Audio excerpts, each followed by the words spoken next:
Speech is going to be on how to prevent identity theft. Identity theft, it occurs when someone uses your identity information, like your name, your social security number, or say your credit card information, without your permission to commit fraud or other crimes. The Federal Trade Commission, which I got off of the Federal Trade Commission website, reports that 9 million Americans have their identity stolen each year. Most do not know their identity has been stolen until they view their credit statements or like pull their credit reports. And in some cases, they're unaware until like a debt collector um, contacts them and lets them know that they have a debt, and then they never created that bill or whatever the debt's for.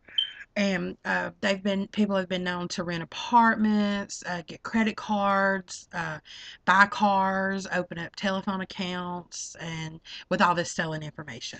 So what I want to do is to give you some information on how to possibly prevent identity theft. A couple ways to start off to tell you how identity theft happens. People go dumpster diving. People will rummage through your trash, through your bills, or um, stuff that contains, personal information. So what you could do is like shred your papers, rip them up where you're not showing your information, and that'd be a good way to so people go through your trash. Or don't put them in your personal trash. So I think there's places that you can do away with paperwork like that. Skimming is another thing. People obtain debit credit card numbers through special storage devices while processing a transaction.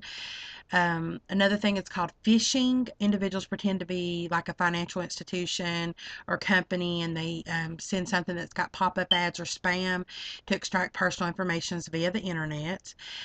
When you do like a change of address, individuals can take your personal information to another address by completing a change of address form obtained from the post office. And then the information starts coming to their house.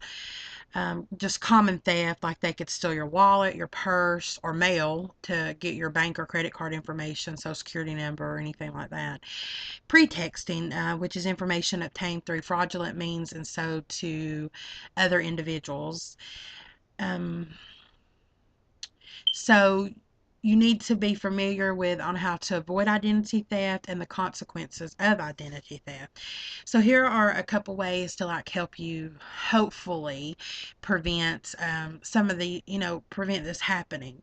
You can be suspicious of emails that don't greet you by your name. That it's just like a generic email. When you the email address says that it is to like several different people with like I know it's a bunch of them. Like mine will say like my address is charityshay@yahoo.com. They'll be like charityshay at gmail or charityshay at comcast.net or something like that. And don't reply to the emails or pop-up messages asking for personal financial information. Don't ever do that over the internet because they can just attach to it and get your information. Don't send personal or financial information via email. Always be on the phone with the people because anybody can do that phishing and get the information.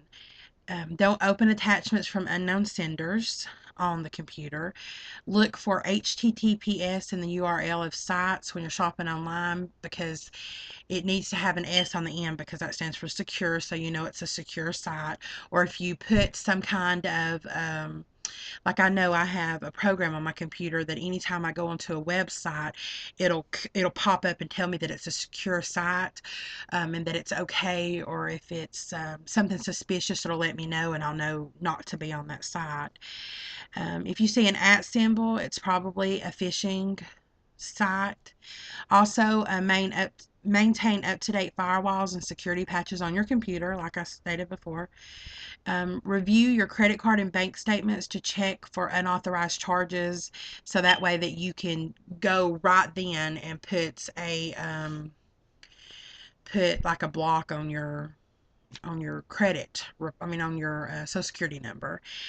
Forward phishing emails to spam. It's spam@uce.gov. And if your information, you think that it's being compromised, you can get a fraud alert placed on your credit report and visit the Federal Trade Commission Identity Theft website, like I mentioned earlier. Um, a couple other things that you could do is just basic guarding your financial information. Only provide your credit card or bank account number when you're actually paying for something with it. Don't just be giving it out willy-nilly to anybody. Keep your social security number confidential because that's the key to unlocking your identity. So don't give it to anyone unless you know who it is and why, and then it's necessary to provide it, like, schools or work or um, ask. Another thing, you could ask your health insurer and other companies that may use your social security number as your ID number to give you like a substitute number. Don't use it as your ID number. Beware of imposters, crooks pretending to be from like companies, like they'll call you and there's certain numbers where they'll call and they ask for your financial information, bank statements. Sometimes you get emails like that wanting your like if you've got a routing number or something. Just be real careful of that and make sure that you're not just giving that out to anybody.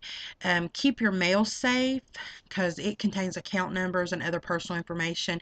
Get it like straight out of the mailbox and don't like leave it in there all day so somebody could just like go by and pick it up. um, Another thing is memorize your passwords and PIN numbers. Don't write them down. Don't write them down anywhere because anybody could pick that up.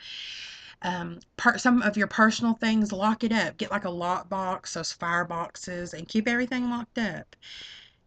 Stay safe, like I said, while you're online, and just be careful of the things that I told you about. Um, and also, I got this off of www.fraud.org. If you're active duty in the military, you can put an active duty alert on your credit file so that they know that you're like overseas or something. And so it'll stay on there for like 12 months. And that way, if anybody is, just using it, they know that it can't be you because you're on active duty. One of the things is that, and another thing is check your credit reports regularly. Make sure that there's not anything on there that could be suspicious. And you can ask for free copies of your credit report in certain situations. If you're denied credit because of something on your credit report, but you don't know why you're being denied, so that means that there may be something on your credit report. So you can ask for a free copy of it. And let's see. And if you become a victim of it, you can contact the Federal Trade Commission toll free at 877-438-4338, or you can go to www.consumer.gov/ID theft it'll give you step-by-step advice on what to do. And I have also, I have this is from the Federal Trade Commission website. It's like a brochure on identity theft, what to know and what to do. To basically gives you information like what I was telling you, red flags of identity theft, and telling you how to take charge. It tells you, let's see, tells you what identity theft is and how to protect your information and what to do if your identity is stolen. And it's a brochure that you can get free from the Federal Trade Commission website. It tells you how to order your credit reports. It gives you lots of good information. And then you can also, I did not print it off, but you can also get, it's a download that is taking charge what to do if your identity is stolen. And you can go to www.fcc.gov ftc.gov, and go on there and just click on it, and it gives you all kind of good information on what to do. What I showed you was just a basic brochure that give you some good information, you know, just some basic information, and pretty much what I went over. But this takes it a little bit further and talks about ATM and debit cards, your checking accounts, and bankruptcies filed in your name. And it talks about debt collectors, just different things. And it tells you how to reduce your risk. So, like I said, go to the Federal Trade Commission, which is www.ftc.gov, and you can get a lot of good information on there to help you to prevent identity fraud. So I hope that you have learned a little bit of something, maybe a few things that you didn't know, and if not, there's good information online. Thanks.